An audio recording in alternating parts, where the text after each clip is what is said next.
It was a Tuesday afternoon just like any other. I was scrolling through my phone, half watching a movie, when a text message popped up. It was from a number I didn't recognize. The message was simple, almost chillingly so. It just said, "You should visit." Below the text was a location pin, dropped in a place I'd never heard of. The Greenwood Memorial Cemetery. My first thought was that it was a prank, a weird, morbid joke from one of my friends.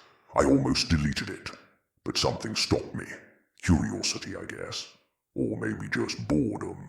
So I replied, "Who is this?" The response came back instantly. "A friend." That was it. No name, no explanation. Just a friend. Against my better judgment, I decided to go. I mean, what's the worst that could happen? It was broad daylight. A public place.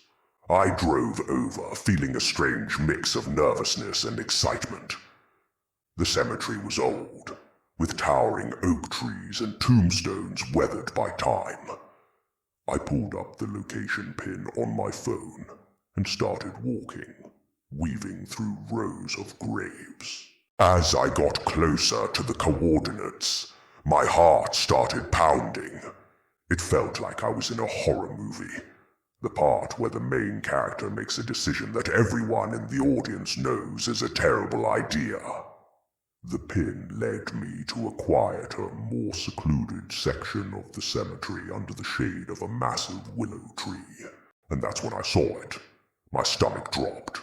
It was a tombstone, but it wasn't old and weathered like the others.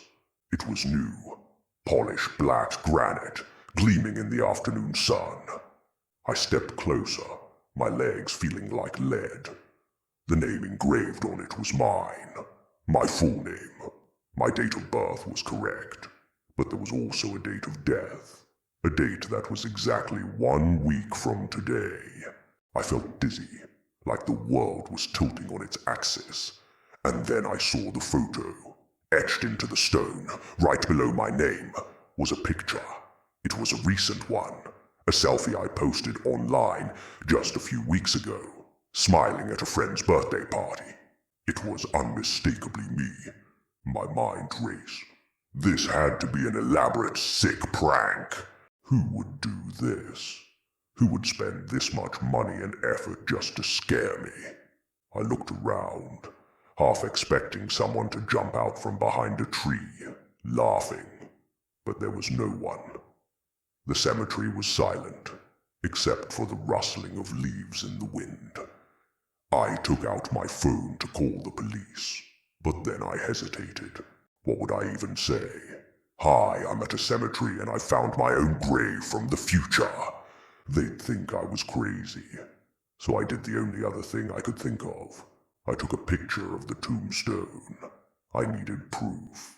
I needed someone else to see this, to tell me I wasn't losing my mind.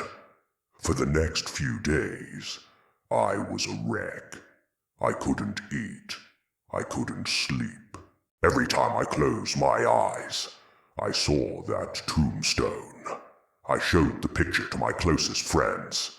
They were freaked out, of course, but they all agreed it had to be a prank.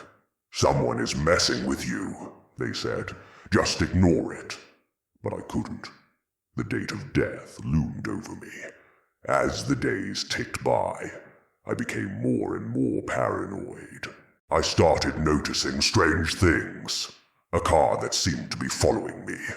A figure standing across the street from my apartment late at night. Was I imagining it? Was the fear getting to me? Or was something really happening? The day before the date on the tombstone, I got another text from the same number. It said, "Tomorrow." My blood ran cold. I knew I couldn't just sit and wait. I had to do something. I had to find out who was behind this before it was too late. Thank you for watching. If you want to see what happens next, make sure you subscribe and hit that notification bell so you don't miss part 2.